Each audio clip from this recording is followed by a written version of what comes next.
윤석열 근데 체포영장 사유에 보니까 오늘 그 새벽에 계속 그 보다가 보니까 언뜻 그런 말이 나오더라고요. 계엄을 한 이유가 김건희 특검법이 계속 시행돼서 뭐 요게 이제 혹시 200석 이상 해가지고 통과될 것 같으니까 그래서 계엄을 했다는 투의 그 이야기가 나오더라고. 그러니까 그거에 연관관계, 그러니까 김건희를 보호하기 위해서 계엄을 한 게 아니냐라는 그 인과관계는 이번에 알고 있는 거예요, 이쪽. 그렇지. 예. 근데 저는 그게 굉장히 좀 특이하고 뭐랄까 검찰과 좀 다른 스탠스인 게 그 인과관계는 어떻게 참 증명이 되면 좋을 것 같은데 윤석열한테 계속 그 부분은 이제 신문을 해야 될 거 아니에요. 너는 왜 계엄을 했냐? 왜 내란을 일으켰냐? 내란 우두머리니까 이 이유가 있어야 될 거 아니야. 내란을 일으킨 이유. 일단 체포영장 정확히 내용을 읽어줘 보세요. 아니 그거를 제가 오늘 방송으로 그냥 쑥 들었어. 들어가지고 김건희 특검법 관련해서 있더라고. 그래서 야 저거를 넣었네. 그러면 저거를 계속 물어볼 텐데 윤석열한테 그 사유에 관해서 체포영장을 그렇게 이제 했으면은 그렇죠? 그런 부분들이 지적이 되고 그게 확 전면으로 부각되면 보다 탄핵 심판이나 이런 것들은 여기에 지금 안 나와 있기 때문에 이런 이유가 없기 때문에 그리고 검찰도 이런 이유를 안 넣었단 말이야. 김영현 할 때도 그렇고. 내가 확인한 거는 그거였는데 공수처가 서부지방법원에서 발부받은 체포 및 수색영장에는 피의자가 내란 우두머리 등 피의 사실을 범했다고 의심할 만한 정황이 인정된다. 예.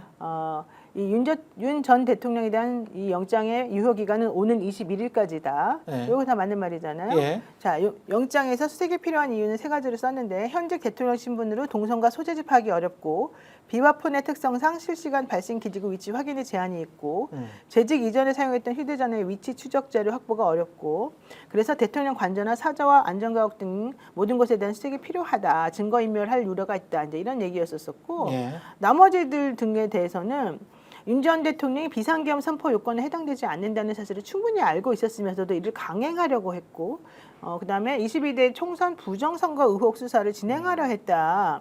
그리고 김용현, 박완수, 여인영 등 주요 인사들과 공모해서 국가 권력 배제 및 국헌 문란을 목적으로 조직적인 폭동을 일으켰다. 이런 얘기는 들어있거든요. 예. 근데 지금 말씀하신 그 내용은 없는데. 근데 피의 사실에 그게 들어가 있어요. 어떻게요? 그러니까 피의자는 야당 주도의 국회가 정부 관료에 대한 탄핵 소추, 정부 예산안 대폭 삭감, 대통령 배우자의 주가 조작 의혹 등 대통령과 그 배우자에 관한 특별 검사 임명법을 계속하여 추진하자 김용현 등과 함께 비상계엄을 선포하여 이런 식으로 이렇게 문장이 돼 있어요. 그러니까 그건 썼는데 거의 언급은 그렇게 돼 있어요. 했는데 영장 발부에는 그 내용은 없잖아. 그걸 인정하지 않았잖아. 그거를 영장을 체포영장 수색영장에 들어가 있네. 수색영장 안에 들어가 있는 내용을 경제는 제가 이렇게 써놨네요. 네. 공수처는 비상계엄 선포의 배경에 김건희 여사에 관한 특별검사 임명법 추진 등이 있다고 봤다. 그게 제가 지금 읽어드린 그 대목이죠. 대목이에요. 예, 제가 지금 수색영장을 네. 누가 해놓은 거를 보면서 지금 말씀을 드린 거거든. 그대로 읽어드린 거거든요. 그러네. 그러니까 그것도 일정 부분 영향을 미쳤다 이런 건데, 그러니까 명태균 게이트가 터져 나오는 게 10월부터였었잖아요. 그렇죠. 네. 그때 그 녹음 파일이 공개가 되고 네. 김건희 특검법은 계속 거부권이 반복되는 상황이 벌어졌고, 그래서 결국은 11월 24일인가 그때 마지막으로 계엄을 하기로 최종적으로 결심을 굳혔다는 얘기가 나오잖아요. 그렇죠. 그러니까 그게 명태균 게이트가 한창 이제 막 언론 보도 나올 때쯤 되는 그 시점이란 말이에요. 그러니까 명태균 게이트라는 게 핵심은 그거 아니에요. 자기랑 자기 배우자가 사실 국정을 농단했다고 하는 거잖아요. 특히 김건희라는 사람이 국정을 농단한 그렇지. 거잖아요. 네. 자기가 공천한 것도 한 거지만 그러니까 그런 부분들이 영향을 미쳤을 가능성이 높죠. 예. 그러니까 이게 저도 아침에 이제 JTBC로 그 중계하는 거를 봤는데 그 예. 중계하면서 이 얘기를 지금 하더라고요. 그렇죠. 그 공수처가 이제 네, 첨부한 JTBC 내용이 이제 그런 내용이었고 그래서 그래서 이제 요게 이제 공수처가 사건을 어떻게 바라보고 있는지 여기서 드러난다 이렇게 얘기를 했는데 이전에 이제 말씀하신 검찰의 공소장이나 이런 걸 보면은 그 직전 대목까지만 딱 써 있는 거잖아요. 없어. 그게 없었어. 윤석열이 뭐 비상대권 이런 얘기를 하면서 싹 쓸어버려야 된다 뭐 이런 얘기를 반복해서 하면서 군인들한테 하고 그러면서 이제 이 비상계엄 발동 이런 얘기를 그렇지. 수차례 하다가 이제 이렇게 된 거고 뭐 그렇지. 이런 식의 얘기가 되어 있는데 공수처는 디테일하게 간 건데 네. 좀 더 디테일하게 간 건데 요게 이제 시점이나 정황이나 이런 걸 보면은 이런 정황을 의심할 수 있는데 의심할 수 있지. 그리고 저희 같은 경우는 방송에서 이럴 것이다라는 얘기 사실은 뭐 많이 수차례, 했지. 거의 예. 수십 차례 말씀드리지 않았습니다. 예. 이게 이럴 거다, 이런 이유일 거다, 김건희 지키기일 것이다. 본질은 뭐 부정선거 뭐 이런 거는 이제 사실 이제 지지자 동원용인 것이고 명분이고. 그렇죠. 예. 이런 말씀 많이 드렸는데 근데 이걸 수사로 입증하느냐는 요게 이제 요거를 증명할 수 있는 증거라든가 증언이라든가 이런 게 있어야 되는 것이지 않습니까? 근데 지금까지 나온 거는 예를 들면 지금 말씀드린 일정에 관한 거, 그러니까 정황 예를 들면은 검찰에서 어느 정도 수사가 진행이 돼가지고 뭐 수사 보고서가 이런 게 있었는데 그때 마침 윤석열이 본격적으로 계엄 관련된 지시를 하기 시작했다라든가 예. 이런 정황들은 있는 건데 아직 보도를 통해서는 이와 관련된 명확한 진술이라든가 증거라든가 그렇지. 이런 게 나왔다는 보도를 아직은 우리가 접하지 못했어요. 그래가지고 그렇지. 요거는 앞으로 공수처의 수사나 이런 것들이 어떻게 추가로 진행되는지는 확인할 필요가 있는 것 같습니다. 제가 이 보도를 어디서 봤기 때문에 제가 말씀을 드린 거잖아요. 그래서 찾아보니까 한겨레 신문이에요. 1월 4일 날 보도를 했던 건데요. 그러니까 검찰 특수본이 지난해 11월 24일 용산구 한남구 대통령 관저에서 윤석열하고 김용현이 둘이 만나 나눈 대화에 대한 진술을 확보했다 이렇게 돼 있거든요. 그러니까 당시 윤 대통령은 김용현에게 국회 상황 등을 말하면서 특단의 대책을 언급하는 등 계엄 실행 의사를 분명히 밝혔다고 하는데 김용현.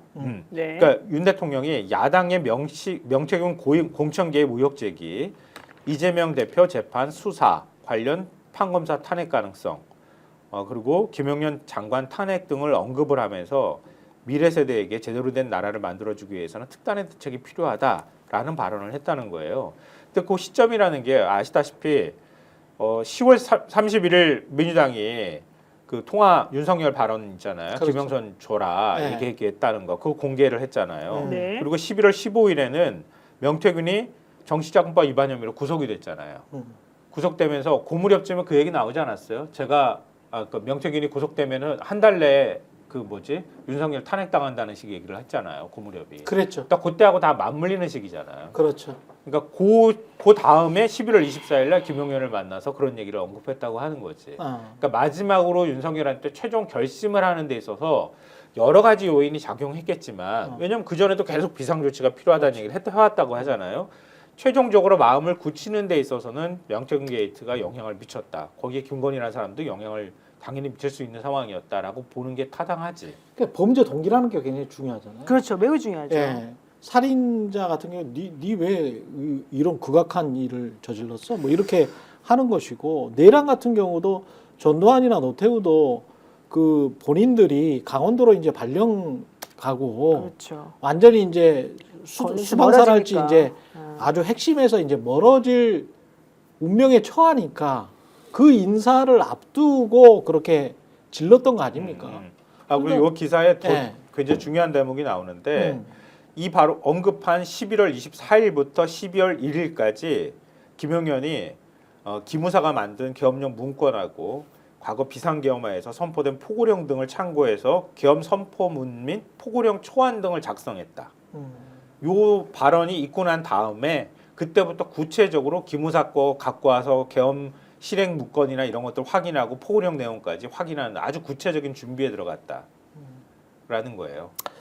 맞습니다. 그 결국은 복합적이기는 하겠지만 그 안에는 윤석열 본인과 윤석열 부부의 사익이 분명히 들어가 있겠지. 사익이 전부네. 뭐 네. 분명히 들어갈지가 아니라 그렇죠. 사익이 전부지. 그렇죠. 스픽스는 말하는 언론입니다. 대세는 유튜브, 그중에서 스픽스. 좋아요, 댓글, 구독, 알림 설정. 여러분이 저희를 사랑해 주시고 우리가 여러분을 사랑하는 4가지 방법입니다.